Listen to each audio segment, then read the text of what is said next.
You're listening to live streaming right here in Northport, Florida. This is Real Talk. This is John Rawlings, the Executive Director of CBRA, and I am very, very privileged, as always, to have a representative from the fire department, and especially when it becomes one of the world famous chiefs in the country, Chief Titus. How you doing, buddy? I don't know. I think that was a really big introduction. I'm not sure if I'm world famous, but I'll take Northport. I think most everybody here knows me. I just thought I'd stretch that out a little bit. See if you because you're a world traveler too now, right?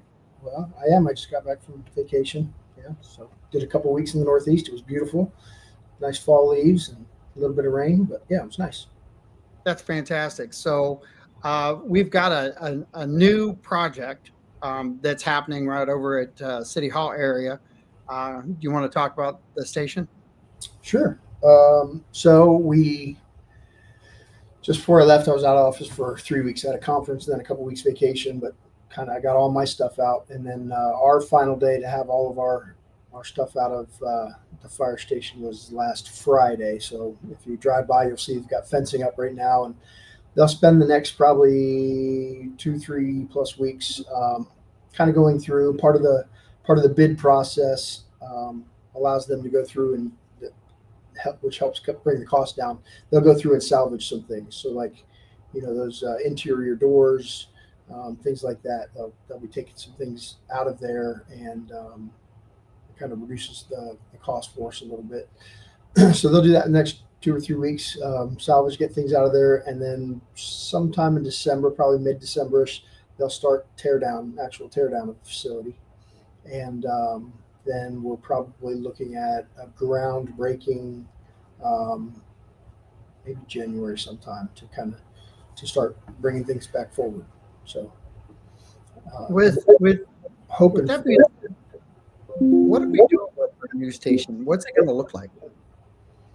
Well, it's a surprise. So they've got a rendering. We'll get something out soon, but they've got a rendering. I think it'll be. I think the public will enjoy it. It'll go good here at City Green. It'll be a little bit different configuration than the current fire station that we're in. Right now, crew quarters and fire administration were all in the kind of same side of the building, and so in the new station, the crew quarters will be on one side of the apparatus bay, and fire administration will be on the other side of the apparatus bay. So that gives a little bit of separation for our business operations versus our emergency operations. So that's helpful to the crews and the staff. They still have access to us and can come over anytime, and vice versa. But that helps us a little bit. And we have, some additional offices and growth. Obviously, we've grown pretty significantly since the station was built in 1999. And so we've got some spare space for future expansion, office space for the positions that we've added since that time with our planned growth. So we're really looking forward to it. We're looking at about probably 12 to 14 months for construction time. And then right now, we're kind of scattered throughout City Hall. So it makes it a little bit difficult with team cohesion, and we're out of the fire station. So we got to make a little more effort to make sure we get out, check with crews, and make sure everything's going on, and then to get in contact with each other. But there's some advantages to being at City Hall, which, closer with commission chambers, meetings, and city staff here. So yeah, it's nice. Well, we're nearing the end of hurricane season, thank God. But I'm knocking everywhere. But, we've had some conversations with Stacy Alicio about the EOC. Do you have anything to add into that topic as far as what your thoughts are on that project? Yeah, what an important project for the city. So, emergency management, for those that don't know it, emergency management really serves the entire city. So there's a lot of things that they do when we don't have storms going on that include, recovery from previous storms, and then preparation for future storms. And then when we get into storm season, obviously they have a lot going on. And it's been it's worked in the past, but it's been very difficult we had an EOC set up kind of in a classroom type format here at City Hall for a long time. This building isn't really rated for that. There is a future upgrade to the windows here and some of the openings and stuff like that will help this building be more secure.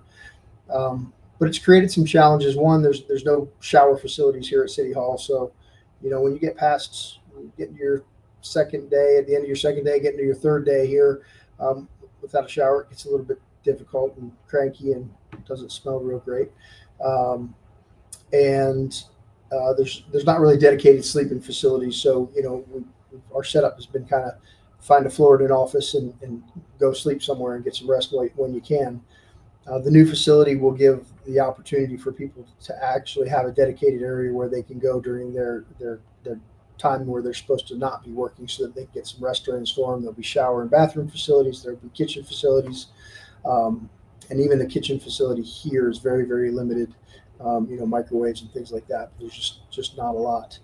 And some of the other challenges, in the past that we've had is, a number of years ago, we had significant flooding here in the city, but it was blue skies everywhere else. So, it was the floodplain to the north of us, took a bunch of rain over a period of time.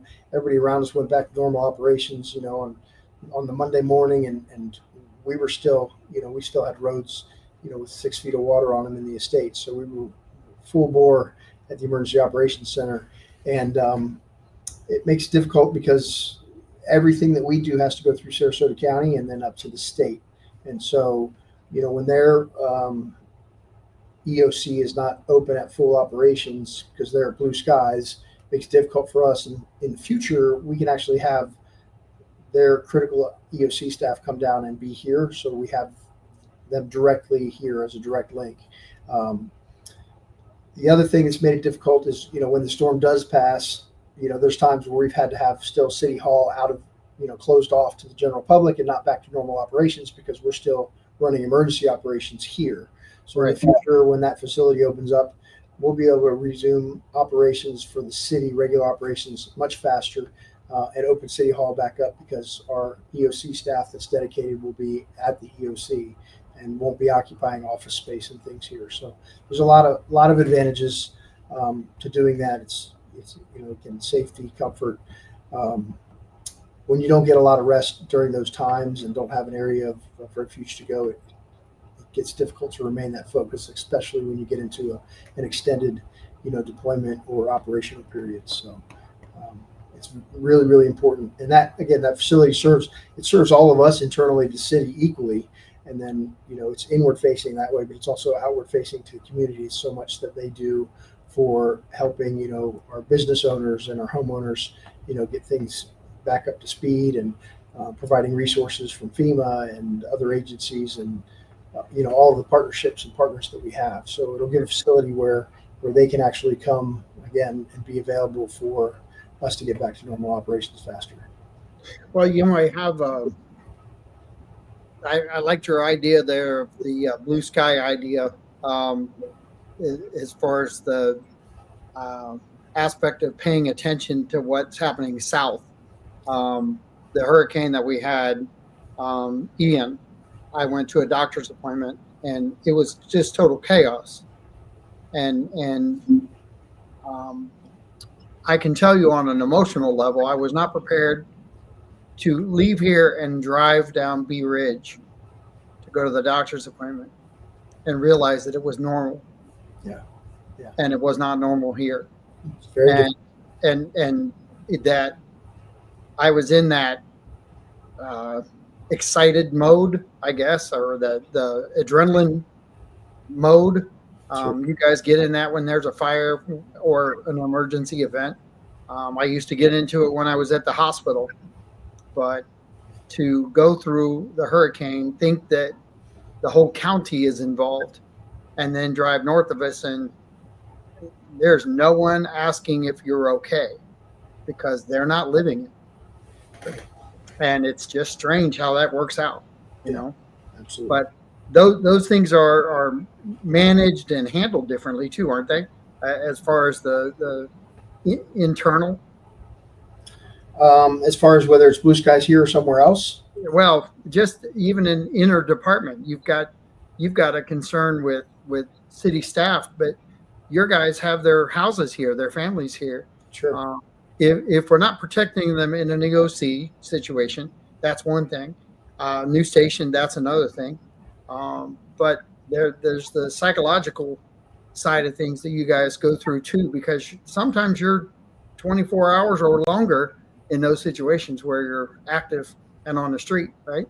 I'd say, well, and for us in the EOC, typically that's at the least, unless there's really a nothing storm, it's at the very least 48 to 72 hours that we're here and displaced away from our families. So a lot of us make preparations and make sure that our family's taken care of, and then we come here and kind of go into lockdown.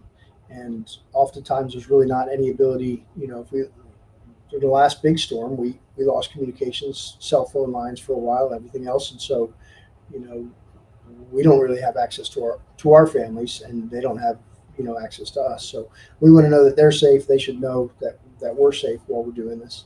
And then the crew's the same thing. We call in depending on the severity of the storm. Last several we've called in 3 shifts. So a fire station that might normally have staffing of 5 people during the day, we're putting 18 people into that station, plus then we're adding other city resources there as well, because each one of our stations, as soon as the storm passes, we have crews that go out, and basically they're called T-FIT teams, so they're tactical first aid teams. Once the storm passes, they go out, they clear. They each have a specific route. They clear all the major roadways so that we can begin resuming emergency operations. And any backlog of calls that were received through 911 while we had to shut down, because once we get sustained winds beyond 45 miles an hour, police cars are off the road, fire trucks are off the road, ambulances are off the road. We're waiting for the storm to pass. So when 911 calls come in during that time, they kind of prioritize them and put them in a queue and stack them. And so as soon as those T-FIT teams go out and clear those routes, and they call us back and say the routes are clear, then we basically contact the communications center, and they start dispatching calls based on their level of priority. So a call that came in 10 minutes ago, that's a high priority call, we might be dispatched to that for a call that came in 36 hours ago that's a lower priority call. So, we've served twice together in the EOC. Yes. And the first time through was a great practice run. The second time through was different. But, you had just describing what you just talked about with the route clearing and all that stuff.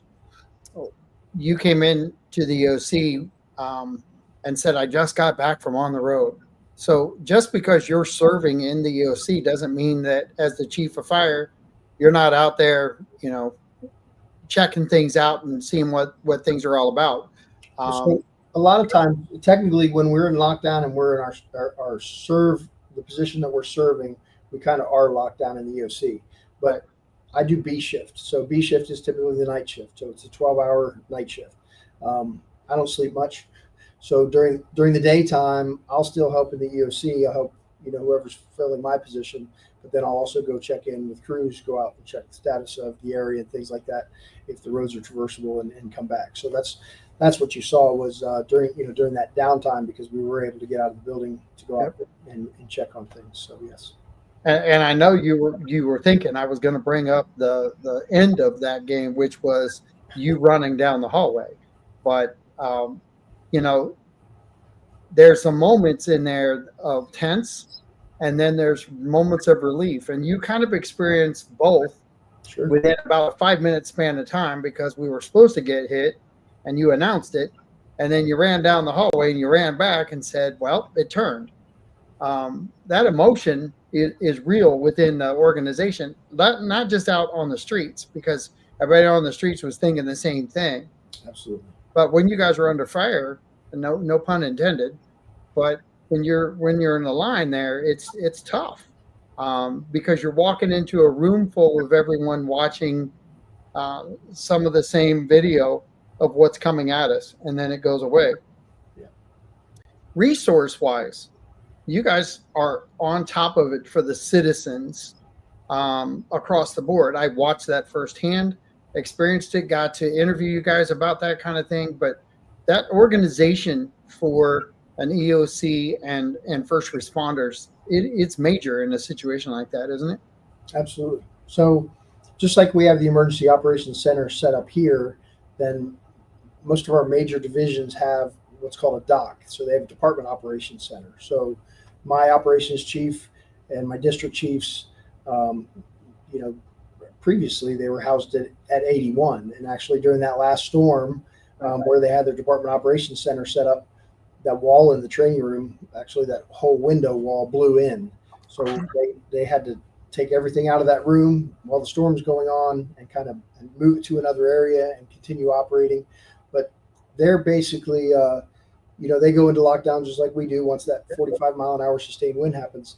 And then they're looking at, okay, what are we going to do as soon as we get the go? So they're preparing. They have a little bit of downtime, but it's kind of like, waiting for the race to start. So there's some anxiety there. There's some a lot of stress. Same thing. They don't really know how their families are doing or how they're weathering the storm. And then, as soon as that passes and we get clearance from those TFIT teams, then they're off. And they're managing those 911 calls that were stacked, and then also taking in and responding to 911 calls that are coming in, real time.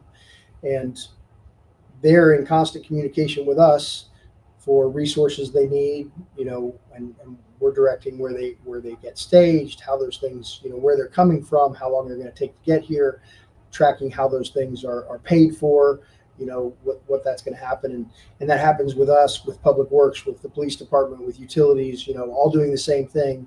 And so they're handling the external facing operations, and then they're filtering all the information back to us to make sure that we can get them the resources that they need. We communicate through Sarasota County, then and to the state for those resources. So, yeah. So that management is that's a definitely high level skill set that's organized. I know we were prepared and we were ready to move, but once that storm turned, we were also ready to assist across the board. So all those things matter, and our coastlines really got hit worse last couple times than in inland. We had our flooding, so that was a completely different aspect of that storm. People were ready for hurricanes, but I don't think they were ready for the flooding and the wiping out of bridges and being able to be mobile. That affects us too, as far as the reporting side and also the fire department and first responders side. We've got Price Boulevard shut down right now. You guys have got that mapped out. We've talked about that in depth, but I kind of want to go back for a second because we're talking about the EOC, and with your knowledge and background and everything else on dealing with the fire department and getting things through City Hall. How would citizens interpret what the EOC presentation is right now? Because there is a flow that has to happen with commission and different things like that. You guys have found the resources. Can you kind of give an overview from your perspective on how that process is an educational piece for the citizens too, so that they can engage properly? I think it's a lot of what we talked about. There's so many things that happen kind of behind the scenes that the general public never sees, that we have to put in place to get resources for communications, to make sure that we have the ability to get reimbursed. And that's going to get harder and harder as time goes on. Reimbursement, FEMA reimbursement has always been difficult. I think it's going to become more difficult, and there's going to be less reimbursement in the future, which is going to be tough. It's about half now, isn't it? Yeah, I don't know what that percentage is. I don't want to speculate, but there's talk about it being reduced even further. So all of those things are just critically important to the bottom line for the safety of the public. One of the most important things that we do is when a storm is coming is trying to get information out early enough so that people can prepare.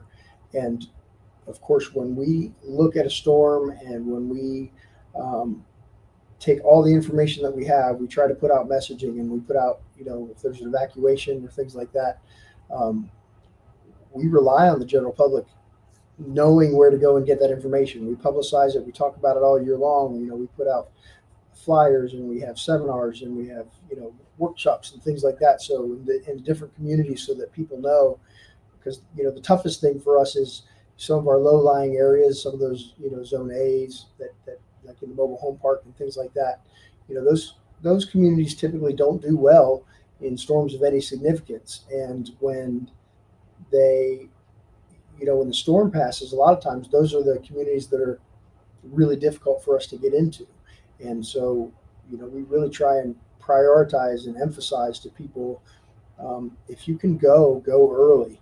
The difficult time, when you get towards in the August season, when the Gulf water is really warm, a storm can spin up really quickly close to shore, and we don't have a whole lot of lead time. And of course, the problem with Florida is it's a peninsula, so there's not too many places you can go.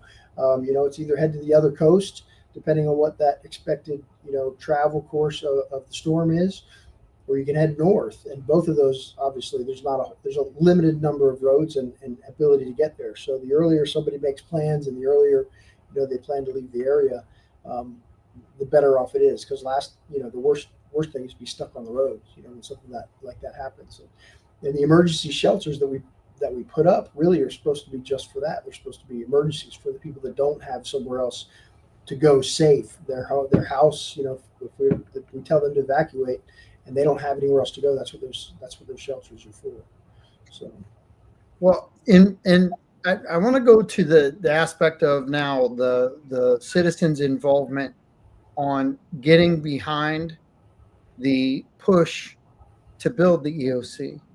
If as the chief of fire and I guess the essential piece inside, one of the essential pieces inside the EOC, and the push for it, how would you tell the citizens to get engaged, and why should they support it? I think we wavered a little bit for a little while. I think we've got that support back. There's been workshops and the commission. We went through a difficult time trying to establish funding for that, and then it was kind of put on hold. And I think, as everybody is very, very familiar, the city can't borrow money, and there's a lot of projects and infrastructure projects in the city that are high priority. So it's where do those taxpayers go, and how do we do them? And I think we're back on track. We're supposed to go in front of commission in December for them to vote on approval. We have a contract right now. It's basically a not to exceed price, and that I think is good until sometime early January. So we're hoping to get in front of commission and get approved. It's going to take 2 readings because the money that's there, the money needs to be moved, which is, so anytime you do a budget amendment, there has to be 2 readings for that. So we're on track to get that done. While I was gone, emergency management met with the commissioners, and they had some questions. I think they went through and answered all their questions and provided them all the information that they were looking for. So we're confident that the project will go through. And a lot of people don't know, emergency management fell under the fire department for a while, mostly from a management piece, because some people don't have really the familiarity of how that works. But ideally, we've been working for a while, and now this fiscal year, now that we're in emergency management, now falls under the city manager's office, which is really where it should be, because again, they serve everybody equally in the city. So we obviously have a vested interest as emergency services, because we know how important it is being a part of the EOC, but also knowing what all of those functions are. And so getting all the other city departments on board and making sure that they understand, and then just answering questions as they come in. I think a lot of the public really don't know. Again, there's so much that goes on behind the scenes that they don't see day to day, and they think that building sits empty except for when we have a hurricane. And that's just not true.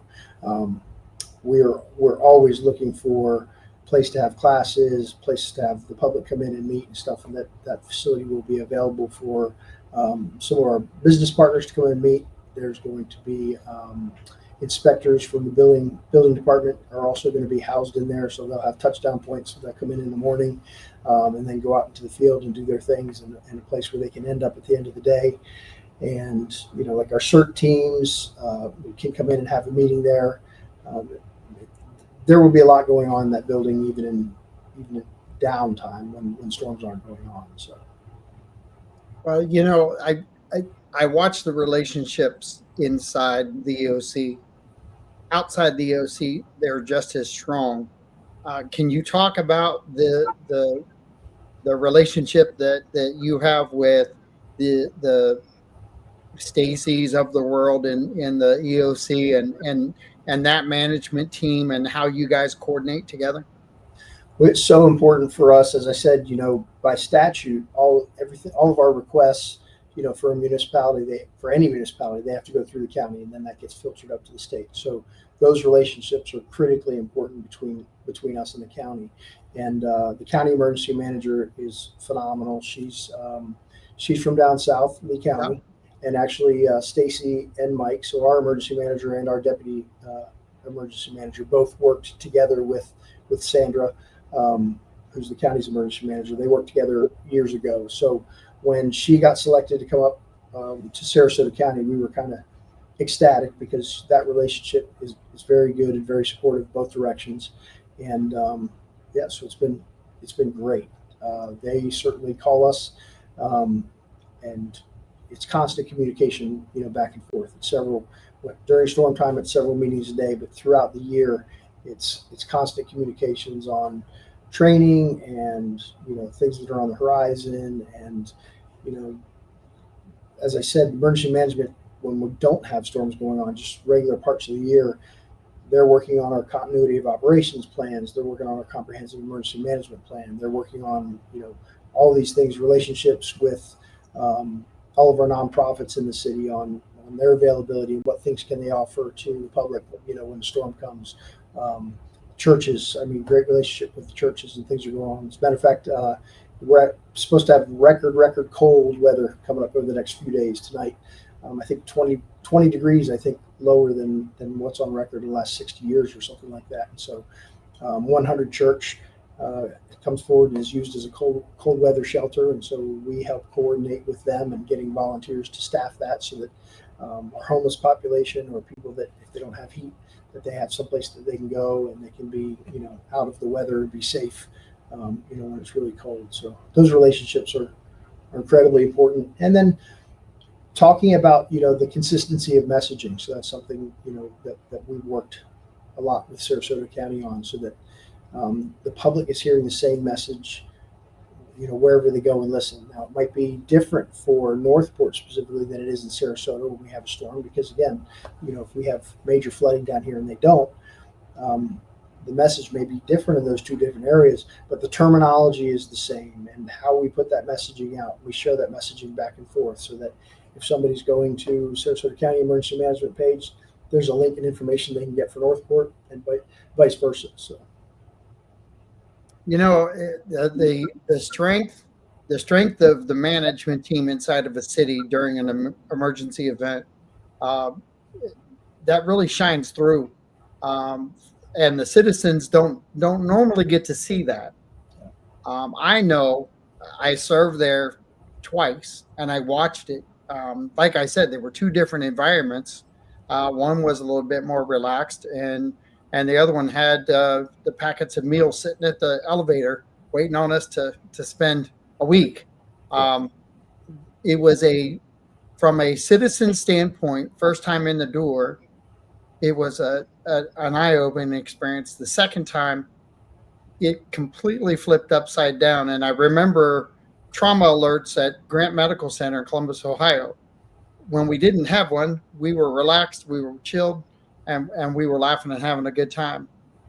It flips when there's that next level, and knowing that next level is there.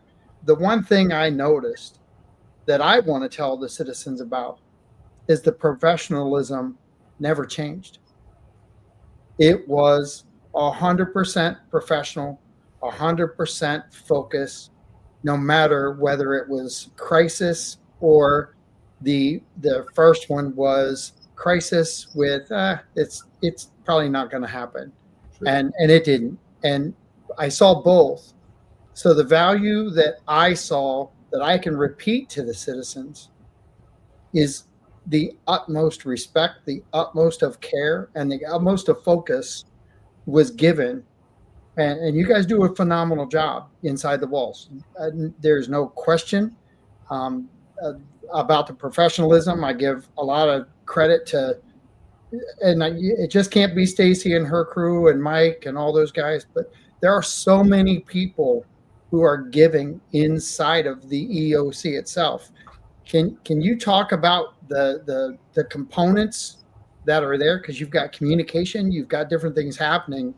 Can you explain the kind of the overview of what happens in that room during a crisis situation? Yeah, so it's basically there's a command structure that's set up, and then there's a finance component, there's a logistics component, there's the operations component, and a planning component, and all those pieces kind of come together. And as I said, there's a lot of coordination between those department operations centers because they're formulating, their plan and what their needs are and things like that. They filter them up to us, and then we're trying to get those things, and we try and put everything together kind of into one planning document. So basically, there's a planning document. We do 12-hour operational periods, and so at the beginning of every operational period, we spent the previous operational period preparing the document which is basically kind of our score sheet of music for what's going to happen over that next 12-hour period. So what are the priorities? What's the safety message? What are the resources? Where are they going to be staged? What are the operations that are going to be going on? Who's the contact person for each one of those groups? And it's really, it gets busy. So you've got a computer up. You've got two different Teams links that you're working. One's internal to the city, one's external to Sarasota County, and then you've got a radio that you're speaking back and forth with the Department Operations Center with, and then answering the phone too, as well as cell phones. So it gets pretty busy because it's just a lot going on. So all those different components are going on. There's a schedule of planned meetings to kind of talk and coordinate all of those operations as that operational period goes on. And again, it's handling what's going on right now, and then also planning for that next 12-hour period. And then there's kind of a handoff in the mornings and in the evenings to that next group as they take over and kind of fulfill each one of those positions. And there's specialized training for each one of those positions in the Emergency Operations Center. There's people that fulfill those positions that are doing things during storm time that they don't ever do in their normal everyday job. Now, for me, obviously, there's some correlation and consistencies between what I'm doing in the Emergency Operations Center and what I do today when I'm working. But for a lot of people, they're fulfilling roles for things that they don't do on a daily basis. And so they really work very hard to get trained and to step up and fulfill a responsibility that initially when they get into it, it's foreign to them. And so learning how to operate in that structure and learning how to do those things and communicate and where to go to get certain things. And it takes a little bit of time. And, anytime you have transition of staff or changes in, circumstances for people, it's training up more people. So that's emergency management. In addition to all the other stuff, spends a great part of the year just doing training. So make sure that all of our staff have, the same level of training, all the minimum requirements. And then like tomorrow we have a emergency operations center drill here. Sarasota County will be participating, and we'll be working as if we have a storm that'll be set up, and we'll be kind of putting all those plans to practice and making sure that everything's good. And anytime we have a storm, there's afterwards there's groups and processes of meetings that go on to kind of do an after action report, identify what went well, what could have gone better, what can we do, what did we encounter this time that maybe we haven't before, we can be better prepared in the future. Or if there was a communication issue, how did that happen, how do we shore up our communications, how do we same thing, facilities, for the last probably 7 or 8 years, the after action reports have said we need a dedicated emergency operations facility, not just from our internal team players, but our external team players too that interact with us know how important that is. So all of those things come out so that the goal is every year get better and better because much like the fire department, our mission statement is all about being exceptional. And so I tell everybody, if you strive for exceptional, if you fall a little bit short, that's okay. You're still well above average. But there's not a lot of room for error in the things that we do. So when somebody picks up that phone and calls 911, or when they're storms coming in, they have a pretty high level of expectation of information they should be getting from us and what they should be doing to be prepared. And if it's an emergency response, what type of people are going to be showing up when they arrive at that emergency and how they're going to operate. And they don't pick up the phone and call 911 and say, just send me a couple of average people when they can get here and hopefully they can handle this. They want athletes and doctors and surgeons, and they have a very high level of expectation of our performance and what they're going to receive when we get there, and I have that expectation as well. We want Right. our people to be the best in our community, to experience that in their time of need. You're part of a multi-team, so to speak. You run your own team, which is the fire department, and then you participate on the team within the EOC. Sure. And the exceptional drive that everybody has is the commitment to the citizens of Northport. That's the beauty in this whole conversation, is the pride that goes into the operations. And Scott, I had you on my mind. Sean Kirkpatrick says he was late to the topic, but I know you can address this. Are we talking about a new facility? Yes. Or are we talking about the old facility? Yes. Because you just happen to be in my office now, because that closet was my office when I was in the OC. Are you there yet? Yeah, I'm here now. I think my bookshelf is behind. No, I'm just teasing. Oh no, this was actually a storage room that you were in. So they've put a little paint on the walls, and obviously I moved some of my stuff in. But Sean asked a great question, and some people in the city have missed that. So a number of years ago, I'm going to say, I think it was 5 years ago, we had a project on the books, maybe 6, to remodel Fire Station 81, because it was construction was completed in late 1999, and the administration at the time, it felt like it met the needs for the future, and we kind of outgrew it. So we were looking at how do we reconfigure it differently. We were going to kind of remodel in roughly that same footprint and see how we were going to be able to do that, and that's what the project was planned for. Plus, we had some aging infrastructure with plumbing and some issues and some things that we were going to address and fix. And when one of the hurricanes came a couple of years ago, so I was talking a little bit earlier about it, when the windows blew out in that room in the Department Operations Center, there was a significant amount of damage to the station. And so when we were in the planning stages right then, we were already meeting with the architect and everything and designing what that remodel was going to look like. And after that storm came, because of the amount of damage, everything had to be brought up to current code. And with what the damage was, when they looked at it, they said it's cost prohibitive to try and fix this and bring everything up to code. It was going to be extraordinarily expensive. And they said your money would be better spent on building a new facility that is up to current standards. Honestly, the remodel, bringing it up to it was very, very close to their estimates. Were very close to what a whole new station would be. So a tear down and a rebuild. It resolves all of the issues, and some of the issues we weren't sure. Some of the plumbing stuff was going to be, we weren't sure if we were going to have to get into cutting up the floor and doing some things and some other stuff. So that storm, we weren't real happy about it. It kind of set us back for a few years because we had to find additional funding and do some things. But we were able to do that, get it back on track, and we got a guaranteed maximum price, and we're under contract now, and they're getting ready to again tear it down in a couple of weeks. So it will be Fire Station 81 will be a new facility. The EOC facility, we don't have a facility right now for EOC. So here at City Hall, it's just a classroom. So when he's asking about the EOC facility, there really isn't one. We've been making do in a classroom on the second floor of City Hall for a number of years. And I remember storms where there's rain pushing in, around the windows. The windows were intact, but it was actually coming through the walls. And this facility just, it wasn't designed to be an emergency operations center. We had we had staff that were very unhappy to be ordered to be here because they were worried about their safety. And at the same time as they're worried about their safety, they're worried about their family who they left at home. And right.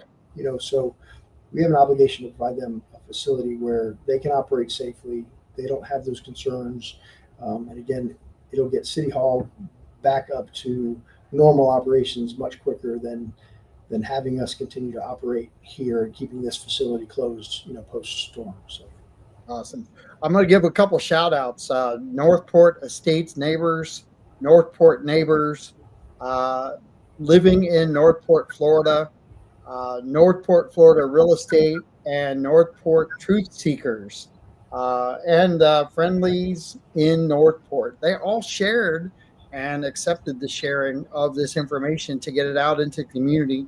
And I really, really appreciate the sharing and the acceptance of information out into the social media pages, because it's important to get the information out to the community, isn't it? Absolutely. And we appreciate, John, I've tremendously enjoyed being on your show and having the opportunity to take questions like Sean's and to kind of have dialogue with you and talk as we've gone on. I think we've been doing, how long have we been doing this now? A year? Gosh, I've been at this almost 9 years now, and it's all volunteer. It's all everything I do with the live streaming and participating and doing that. The full-time job is like you have a full-time job and you work the EOC, and that's still job related. Well, I full-time realtor and I volunteer full-time, and Sean Kirkpatrick and I do Bobcat Blitz, which is a sports program on Tuesday nights that we do live streaming, and we interview the athletes and coaches, and we're trying to spearhead communication out into the real community, which is not just Northport, our surrounding areas, but featuring our fire department, our police department, City Hall, Public Works, EOC, Stacy and her gang, communications. And that's really truly what community is all about. And you guys do a great job. You guys do a lot of give back, and you really have a good push of young and old firefighters out there, don't you? Yeah, absolutely. And we try to push a lot of our information out, social media, all the different avenues. This is, another medium that really helps us get information out. The important thing is we want to have dialogue. So if somebody has a question, just like what Sean asked, is we want them to be able to ask us in real time. And this really helps do that. Facebook, all the other social media sites, people can type in, and we try to give them responses too, if it's on one of our official sites, because then it gets captured for public record. But as much as we try and push out, sometimes it's just not touching people. So any other opportunities we have like this with you to get out to maybe a different group or to help spread that information. And it doesn't even mean that everybody always has to be in agreement. It's having the conversation and the dialogue and making sure that they're exposed to the information and into what we're thinking and what we're planning. We spend an extraordinary amount of time planning. What are we doing today? But what are we doing next week, next month, next year? What are we doing in 3 years? What are we doing in 5 years? And what is the expected growth? And what does the economy look like? And how do we safeguard ourselves from those things? We've there's a lot of legislation that's been introduced here recently into session. It'll be interesting to see what happens later this year on property tax reform, and people, the community is excited about that. And if you put that up to a vote, everybody's going to vote yes. The difficulty that creates is all of our public safety pretty much is funded, through ad valorem taxes. Now the fire district has assessments, so we're safeguarded a little bit, but that's only 50% of our budget. So it's trying to think about, if that were to happen, what things can we do to be able to, do we have to lower service levels? Do we have to reduce staffing? Do we have to do things? And how do we ensure that we don't have to do that and continue to operate the way that we can so that we can deliver the service that this community has come to expect? So that question is posted there. Do you see it clear? I see it. And so I will say, Sarasota County, actually, Chief Satterley, who's our EMS division chief. He was not on. He was on about 3-4 weeks ago. Yeah. So he actually put together the whole blood program for his previous employer, which was Sarasota County. He kind of did all the groundwork, all the legwork, got all the partners involved, had everything set to go, and he came to work for us. And so Sarasota rolled that program out, I think, about probably just within a couple of months after him leaving. And, I say this now, one, because he deserves a little bit of credit. You won't hear that anywhere else, but he's very well versed on it.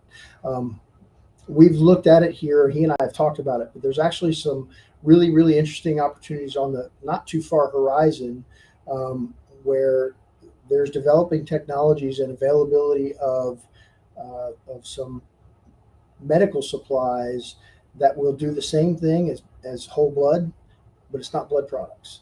And so putting blood on the ambulances sounds easy. It's actually very, very expensive. It was millions of dollars for Sarasota County to start that program up. And so we kind of looked at it and we said, let's take a breath for a minute and see what happens with some of these developing technologies. We've been meeting with, going to conferences, talking to people in some of these pharmaceutical industries that are introducing stuff, and how far out on the horizon is that? Because before investing a ton of money into something that really could be obsolete and could be available to us much, much less expensive, that has a longer shelf life and doesn't have a lot of that difficulty on, I think is what we're looking at right now. So it's not something that we've closed our mind to, but we think there might be a better option in the not too distant future that's much less expensive, that does the same thing, and it's easier to set up and track. So, and I do a tad bit of bragging about a lot of things in our city, and when I say tad bit, it's this big, it's massive. But we've got Frank Lama, who does the recycling and takes care of that. We've got the police department, the overview there. We've got the fire department, your overview there. We've got Stacy in the OC and her team there.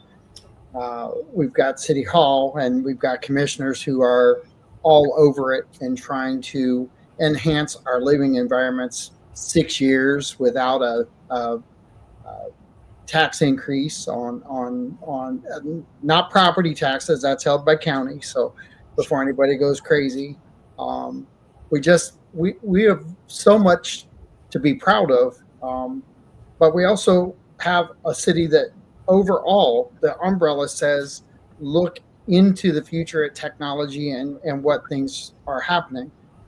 You guys do that with such a chest thumping pride. Can you talk about how you analyze? You kind of just did a little bit by assessment, but that word assessment comes across the line with assessing a fire situation, assessing an EMT situation.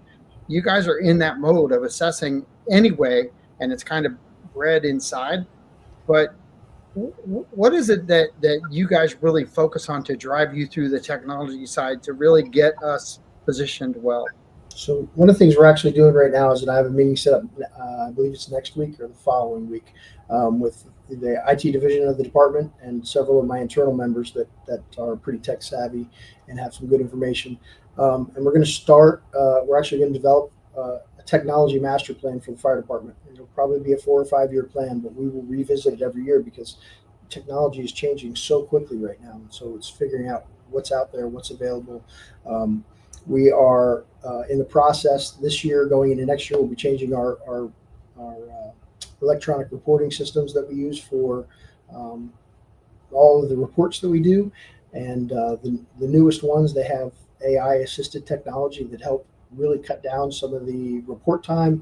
They also help document it can kind of monitor and pay attention to everything they did on scene. And so if we set a goal of 4 minutes from the time we reach the patient until we give that first medication administration, if you're outside of that 4 minutes, it'll actually flag that for QA/QI, and so we can find what was that. And so there's just so much out there right now and so much information, and we're really trying to. We have some outward-facing information that we give to the public on what our response times are and the things that we measure and how we do things. But there's a lot of internal information that we're gathering and we're processing right now, and we're measuring to figure out how do we improve what we're doing. Like what is measurable and what can we make a difference on with the same things that we have. So, I can tell you, and I'm super proud, our ROSC rate, our return of spontaneous circulation. So when a patient goes into cardiac arrest, for us getting them back with pulse and breathing and being released from the hospital, our percentage rate is probably one of the highest in the country because of many things. And part of it starts with the community. We put out a lot of CPR programs. It's been determined now that hands-only CPR is just as effective as what we used to teach for certified CPR, where you had to give breaths and do all that. It's very simple now. It's chest compressions only. And by doing those chest compressions, it changes the pressure in the chest. And when we relieve the chest, it'll actually bring enough oxygen in, and it just dramatically increases the survivability of that patient until we get on. Thank you, Robin. I see your comment. God bless you. Yep. Until we get on scene, and then that ROSC rate helps just because of how much involvement there is in the public in doing CPR, and then all of the other things that we've measured as far as the medications that we give, how we defibrillate the patients. There's dual sequential defibrillation now. It's so much more complicated. We have cameras that we utilize when we do an intubation now. So back in my day, it was you were looking down there trying to visualize the vocal cords, and there's blood and vomit in there, and it's very difficult intubations. And now we've actually got a camera that can go in there, and you can actually see it on a screen that's this big while they're doing that, almost like what they would have in an emergency room or in a hospital, to make sure that we're getting a good intubation through the vocal cords into the trachea, and that airway is secure and going on. So there's so many things doing that. And this technology program, I think, will really help us with what's emerging right now, and also plan to how do we get our people at a younger level involved. I didn't really use AI until probably the last 6 months. And I can tell you, I was sitting here yesterday and I was amazed. On 3 screens on my computer, I had 3 different AI programs up, because one can do this, one can do that, one can do something else.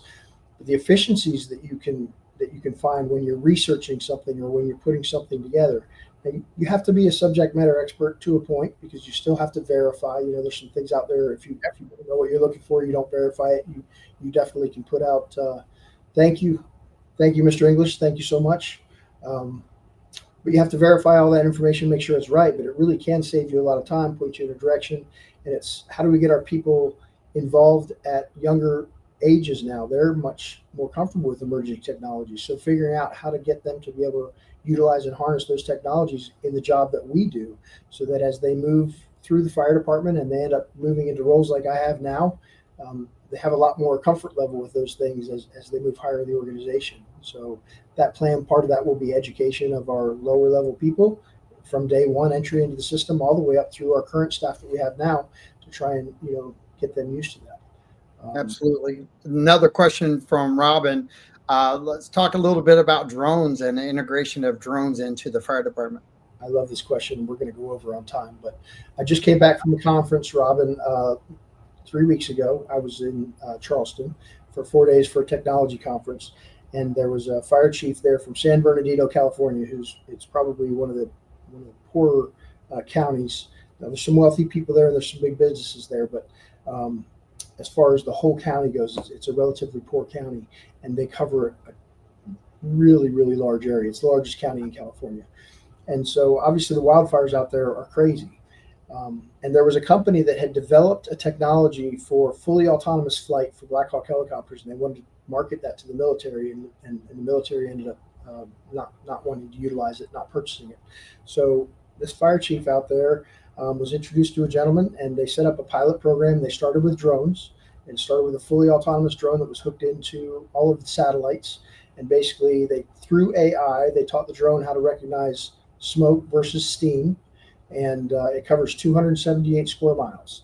And when it does recognize smoke, then it actually verifies whether or not is it an attended fire or an unattended fire.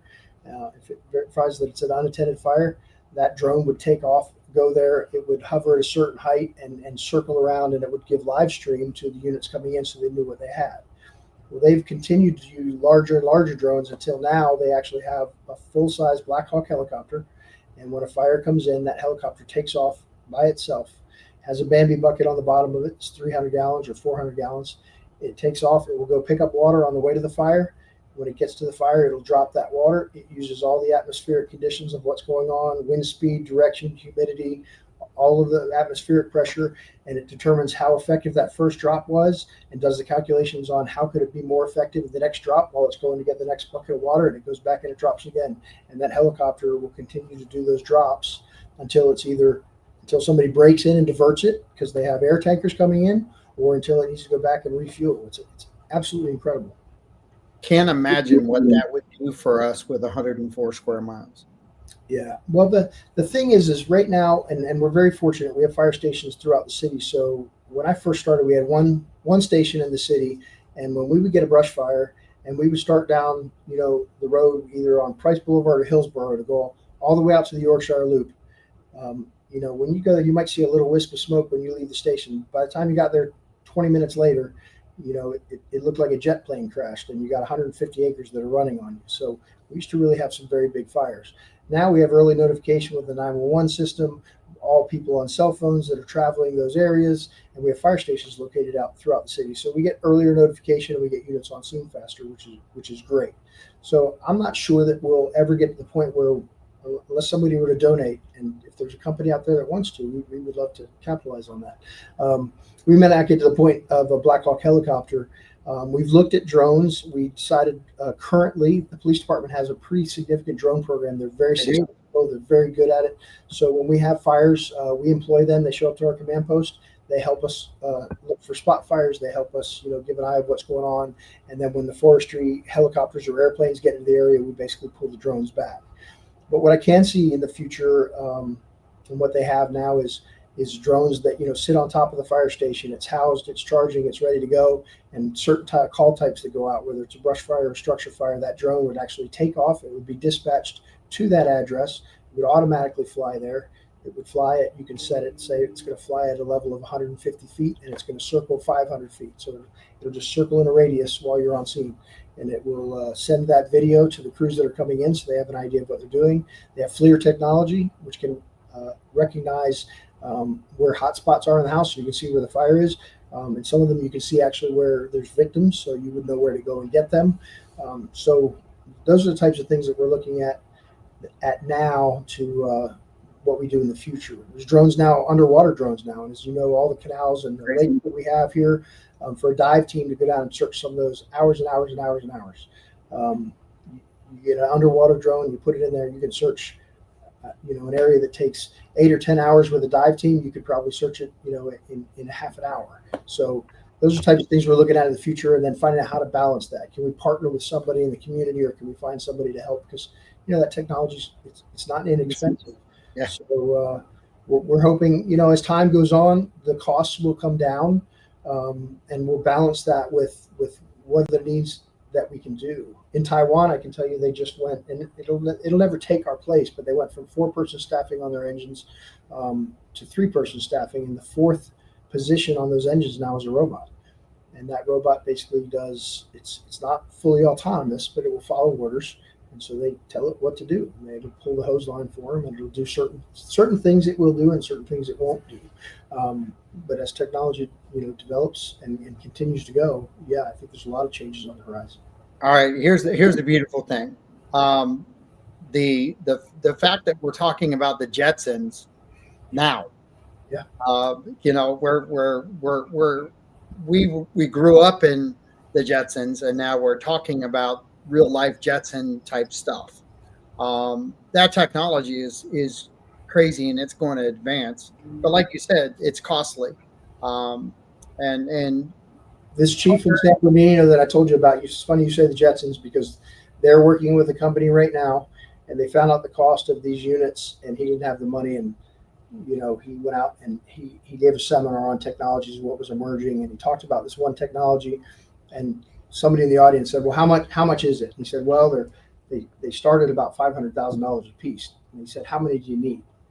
He said, well, I'd love to start with two. So the guy wrote him a check. But basically, it's a one-person flying drone, and they're trying to advance it right now. It started out with the availability at 60 miles an hour of only 10 minutes of flight time because of battery restrictions. I think they're up to 30 minutes of flight time right now at 60 miles an hour. When they get to 45 plus minutes of fly time, he's going to actually put these into use at fire station that are remote from areas where he can put a singular paramedic into that. They can take off, they can go to an area and begin treatment up on an interstate or out in a remote area or high up on a mountain that it's going to take a while to get people to. Fly right out there and begin doing patient care with a single person drone. So it's pretty amazing. The GIS is one of the most valuable tools. Chuck English brought that up. Absolutely. You want to highlight that for a second? So we've got some amazing GIS people, John Kaffbeck and some others. The gentleman that we just hired, he's got great familiarity with GIS. It does so many different things on mapping layers and information that it provides us, not just for our reporting systems, but access to information so that we know where hydrants are, where addresses are, all that information out there.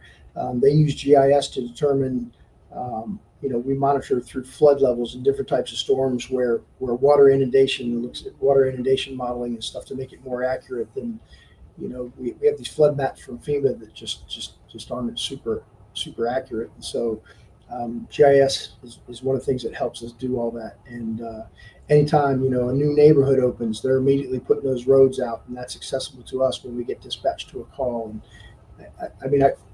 John would be much better to talk about it, and several other people that we have even on our staff than myself.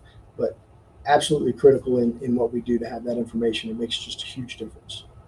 I want to get with you because a couple of things I want to do with Public Works is on site.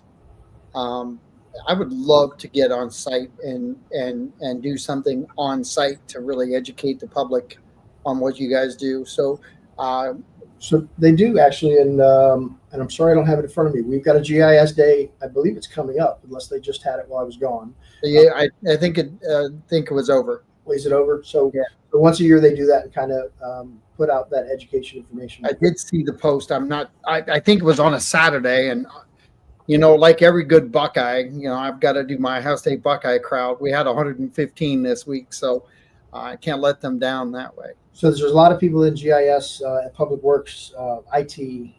Now the fire department has some people that are GIS and that are involved in some of that information. Downstairs, the building department and planning, and so, honestly, it's an incredible tool. So, well, we'll get together and we'll figure out something we can do on site. Okay. I know we're going to do the wastewater treatment plant and talk about that and give an overview of what's going on there. I think it's critical that we start educating the public visually on a lot of these things, and it's amazing what we're doing with social media through the city of Northport. I hope people share that content that the communication team, Jason Bartolone and his team are doing. They're amazing at what they're doing. And good. Thanks, Chuck. November 17th. I did see that post. I think is that a Saturday? That is a Saturday. Chuck, thank you very much. I didn't have it. Yeah, thanks, Chuck. It's good. So I saw that post. I just couldn't think of the date. But I appreciate you, Chuck. Thank you so much about that. Well, I think that's at the Shannon. I might have done autocorrect for him. I think it's at Shannon Staub Library. But if you look it up on our social media, Shannon Staub. It'll be on the city's social media site. Absolutely. There again, check out the social media pages through the city of Northport. They're very valuable, full of information, and really just get involved and stay involved. I want to say thank you. I know that we did communicate a little bit, but I got to disclose, we never have an agenda. We just start talking, because you actually text me and said, what do you want to talk about? And I said, let's just talk.